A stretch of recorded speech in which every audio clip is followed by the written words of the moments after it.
পুঁটির মায়ের দাঁতের যন্ত্রণাটা আরো বেড়েছে। কাল সারা রাত যন্ত্রণায় ছটফট করেছে। আমাদের বৈদ্যমশাই দাঁতের শল্য চিকিৎসা শিখতেই বাইরে গেছেন, আজকের মধ্যেই আশা করি চলে আসবেন। কিন্তু ও যে আর পারছে না।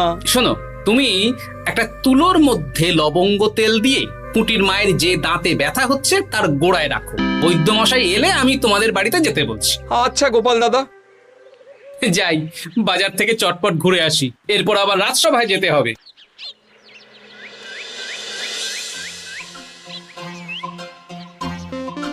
উফ, কি গরম রে বাবা, ছাতা নিয়ে বেরোলে ভালো হতো।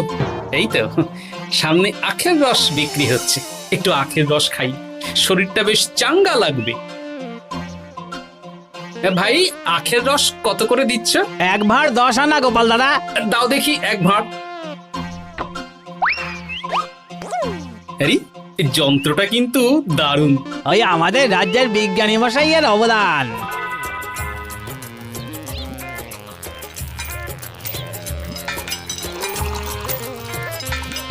এই নাও গোপাল দাদা।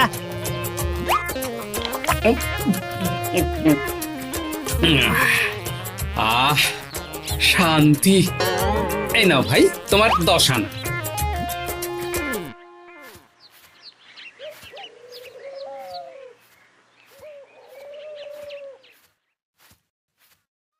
কি রাজবৈদ্য, এই ফিরছো নাকি? হ্যাঁ, এতদিন আমি দাঁতের চিকিৎসার ব্যাপারে তেমন কিছুই জানতাম না, এবার সব শিখে এসেছি। ভালোই করেছো, তুমি একেবারে প্রথম রোগীকে দেখে তারপর রাজসভায় এসো। প্রথম রোগী? পুঁটির মা গো, কালকে সারা রাত যন্ত্রণায় ঘুমোতে পারেনি। আরে আর বলো না, কদিন আগেই পুঁটির মাকে নিয়ে পুঁটির বাবা আমাদের বাড়িতে এসেছিল। দেখলাম ওই বাড়ির দাঁতে বিস্তর সমস্যা। সেই জন্যে দাঁতের শল্য চিকিৎসা শিখতে চলে গেলে? ঠিক তাই, আমি ব্যথা কমার পথ্য দিয়ে এসেছিলাম। দেখি এবার দাঁতটা তুলেই দিতে হবে। তাহলে তুমিও পুঁটিদের বাড়িতে যাও, আমি বাড়িতে থলে রেখে আসছি। আজ না হয় দুজনে একটু দেরি করেই রাজসভায় যাব। বেশ বেশ।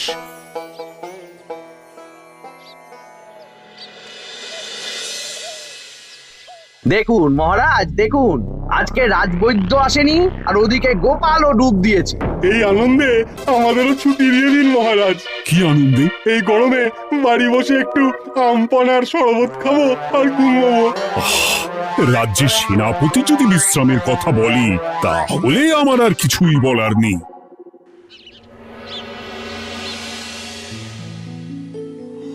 এই তো দাঁতটা পুরো পোকায় খেয়ে নিয়েছিল।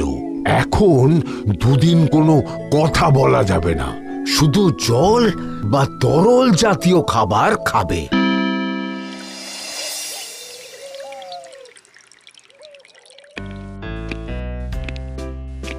ওই তো গোপাল আর রাজবৈদ্য দুজনে একসাথে রাজসভায় ঢুকছে। রাজবৈদ্য মশাই ওনার জীবনের প্রথম শল্য চিকিৎসা করছিলেন, তাই আমিও দেখছিলাম। তা কি রাজবৈদ্য, সফল হয়েছ?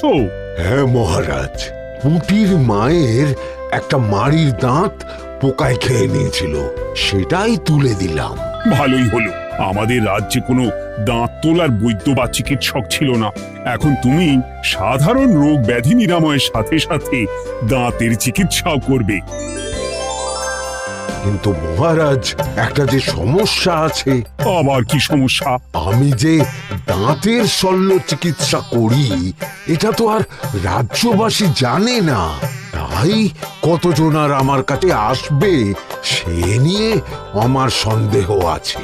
মানে তুমি চাইছো যাতে তোমার কাছে বেশ কিছু রোগী তাড়াতাড়ি আসুক, যাতে তুমি অনুশীলনও করতে পারো, তাই তো?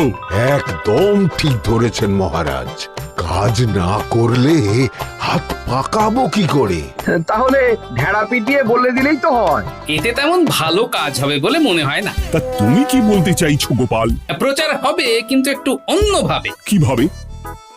আজ বিকেলে আমি রাজবৈদ্যর হয়ে প্রচার করব, শুনে নেবেন। বেশ। শুনুন শুনুন শুনুন, আমাদের কৃষ্ণনগরের রাজবৈদ্য এখন দাঁতের শল্য চিকিৎসাও করছেন। যারা যারা আমাদের রাজবৈদ্যের কাছে দাঁত তোলাবেন, তাদের দাঁত তোলার পরে দুদিন কোনো শত্রু থাকবে না। চিকিৎসার সময় সকাল 7টা থেকে সকাল 10টা পর্যন্ত।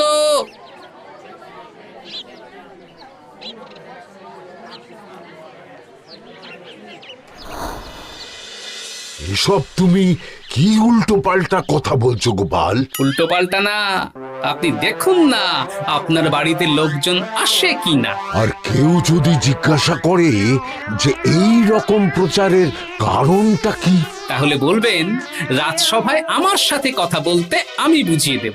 বেশ।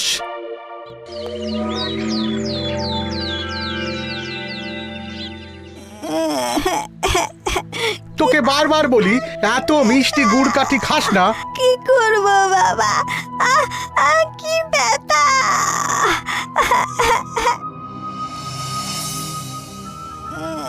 বাড়ি আছেন নাকি বৈদ্যমশাই? হ্যাঁ, আছি আছি। এই আমার ছেলেটার না দাঁতে খুব ব্যথা দুদিন ধরে। দেখছি। তা আপনাকে তো এই রাজ্যে আগে দেখিনি। আমি পাশের রাজ্য থেকে আসছি। শুনলাম আপনার কাছে দাঁতের শল্য চিকিৎসা করালে আগামী দুদিন কোনো শত্রু থাকবে না। ঠিকই শুনেছেন। বেশ, তাহলে বলুন কেন থাকবে না? আগে চিকিৎসাটা করি, তারপর বলছি।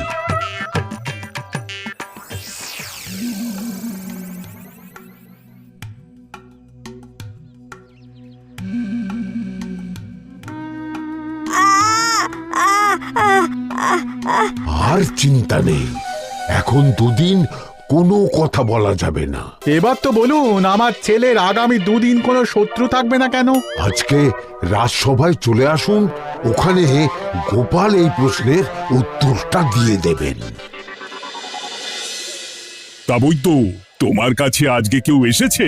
সকাল সকাল দাঁত তুলে এলাম মহারাজ। বাবা, একদিনের প্রচারই এই ব্যাপার? মহারাজ, মহারাজ, বাইরে কয়েকজন অপেক্ষা করছে, তারা গোপাল দাদার থেকে কিছু জানতে চায়। তাদের ভিতরে আসতে বলো।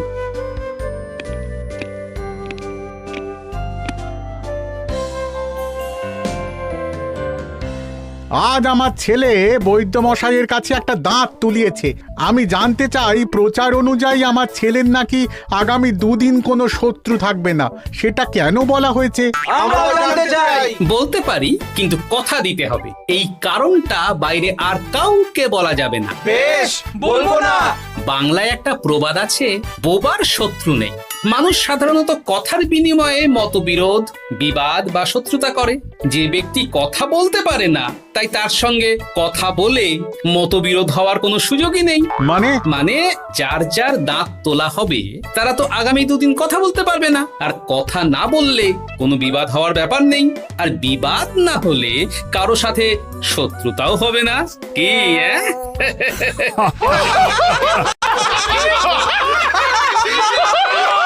এই জন্যই তুমি হাসির রাজা গোপাল ভাঁড়।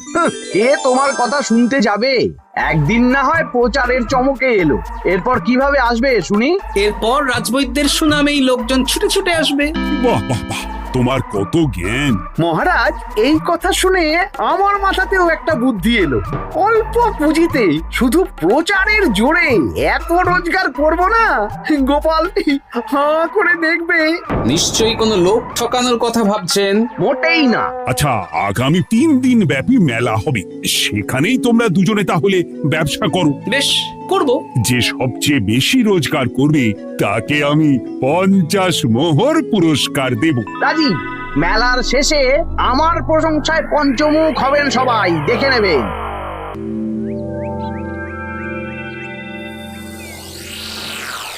খুব তো বড় মুখ করে বলে এলেন যে ব্যবসা করবেন মেলার মাঠে। তা আপনি কি ব্যবসা করবেন শুনি? ভাগ্য পরীক্ষার দোকান দেব। মানে?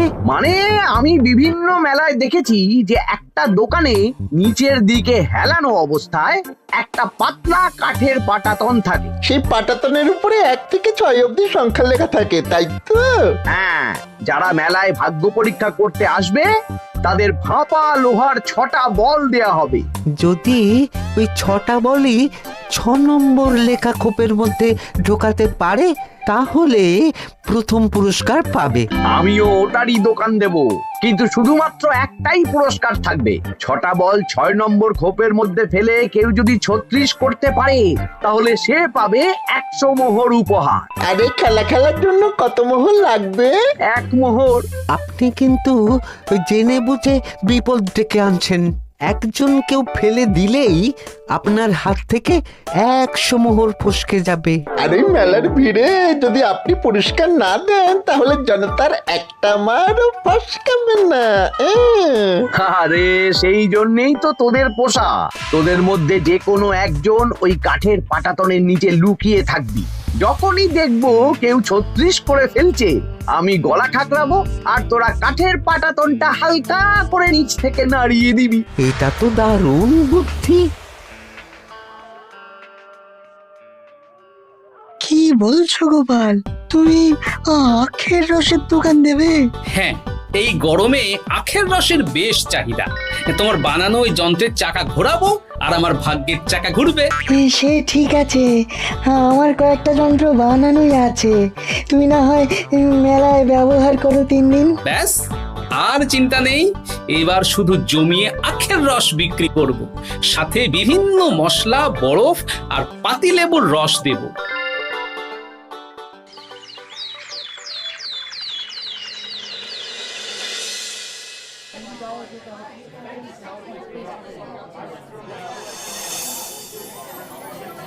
এই দোকানের পানীয় খেয়ে মন হবে বশ।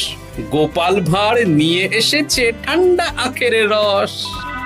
আরে গোপাল দাদা, তুমি আখের রস বিক্রি করছো? ঠান্ডা আখের রস কত করে গো গোপাল দাদা? 1 ভাঁড় মাত্র 10 আনা। 6 ভাঁড় দাও। এক্ষুনি দিচ্ছি। আসুন আসুন আসুন, সবাই আসুন। আসুন আসুন আসুন, এদিকে আসুন, এদিকে আসুন, ভাগ্য পরীক্ষা করুন। 1 মোহরে 100 মোহর।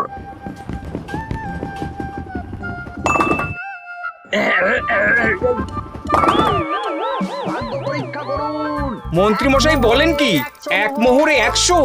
তুমিও ভাগ্য পরীক্ষা করাবে নাকি? একবার বাজিয়ে দেখতে দোষ কি? দাও, আখের রস খেয়ে বরং চলে যাই। এই তো হয়ে এসেছে। এই নাও, ধরো।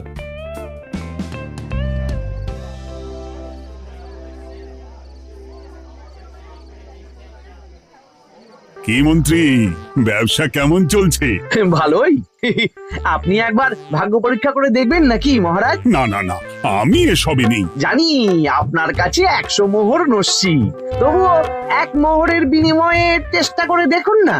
আচ্ছা, এত করে বলছো যখন, দেখি। 1 মোহরে 6টা বল। বাবা বাবা বাবা, দেখুন মহারাজ চেষ্টা করে।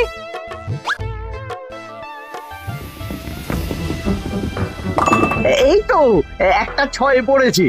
আবার চেষ্টা করুন। জয় মা জয় মা। আবার 6। সাবাস। দেখুন হয়ে যেতে পারে, আর তো মাত্র 4টে বাকি। দেখি তৃতীয়টা। আরে পাস, আবার 6। নিন খেলুন। এই যা, হলো না। আরেকবার প্রথম থেকে চেষ্টা করবেন নাকি মহারাজ?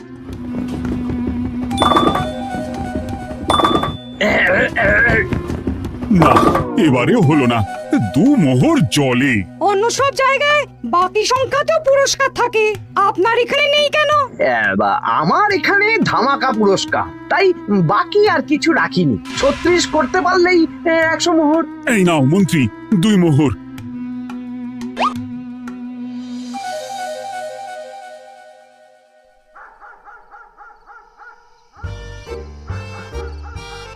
কি মন্ত্রী মশাই, আর তো মেলায় লোকজন নেই, বাড়ি যাবেন না? তুমি যাও না, আমি একটু পরে যাব। বেশ, আমি এগোলাম। গোপাল আর মন্ত্রী, তোমাদের কার কেমন রোজগার হয়েছে একদিনে? মহারাজ, কালকে আমার 7 মোহর 20 আনা রোজগার হয়েছে।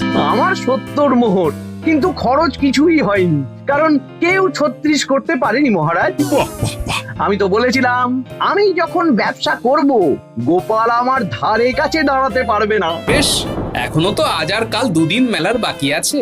দুদিনেও আমার দুটো কানা করিও খরচ হবে না, শুধুই রোজগার। গোপাল যতই প্রচার করুক আর যতই ভালো আখের রস বানাক না কেন, আমার ব্যবসাকে টপকাতে পারবে না। ঠিক আছে, আজকে আমি একবার ভাগ্য পরীক্ষা করে দেখব। আমার দোকানে সুস্বাগতম। নাও সেনাপতি, চেষ্টা করে দেখো। দিন বল। আমিও সেনাপতির খেল দেখতে এলাম। প্রথম বল, এই যে গড়িয়ে গড়িয়ে গড়িয়ে 6 নম্বর, সাব্বাস সেনাপতি। আবার 6, তৃতীয়, চতুর্থ, পঞ্চম। আরেকটা ফেলতে হবে। নাও সেনাপতি, ষষ্ঠ বল, এই যা, হলো না। এটা কি হলো? আবার চেষ্টা করো তো সেনাপতি। হ্যাঁ, 3টে হয়ে গেছে, এবার 4 নম্বর। এই যা, 4 নম্বরে চলে গেল। ধুর চাই। ব্যাপারটা কি? মন্ত্রী মশাই গলা খুসখুস করার পরের বলটাই পরপর দুবার অন্য ঘরে পড়ল। নিশ্চয়ই কোনো রহস্য আছে। না, আজকে রাতে ব্যাপারটা দেখতে হবে। চলুন মন্ত্রী মশাই, পুরো মাঠ ফাঁকা, একা একা মশা মারবে নাকি? আমি পরে যাব, তুমি যাও তো। বেশ। ব্যাপারটা কি? আমাকে তো নজর রাখতে হচ্ছে। না, একটা গাছের পিছনে লুকিয়ে পড়ি, মন্ত্রী মশাই গেলে ওনার পিছু নেব। দেখুন মন্ত্রীমশাই, পরপর 2 দিন আমি পাটাতনের নিচে ছিলাম। আগামীকাল ঘরটাকে থাকতে বলুন। বেশ, তাই হবে। আর অত জোরে গলা খাঁকড়াবেন না, কেউ যদি সন্দেহ করে ব্যাপারটা বুঝতে চায় মুশকিল হয়ে যাবে। আরে কেউ বুঝবে না, অনেক রাত হলো, চল চল চল চল চল। আচ্ছা, এই ব্যাপার। তাই ভাবি 2 দিন ধরে একটাও কেউ পারলো না কেন? কাল আমিও মজা দেখাবো।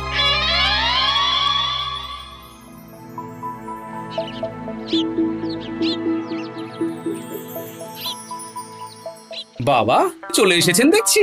এত চাহিদা না আমার এই ভাগ্য পরীক্ষার, তাই আগে আগে চলে এসেছি। মন্ত্রীমশাই, আপনাকে মহারাজ এক্ষুনি ডাকছেন।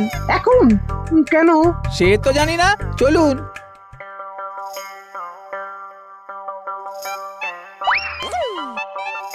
এই বেটা ঘটা, এবার বেরো। এ কি গোপাল দাদা, তুমি? হ্যাঁ আমি। খুব চালাক ভেবেছিস না? মন্ত্রী মশাইয়ের খেলা আজকে শেষ। প্রহরী, একে ধরে নিয়ে যাও।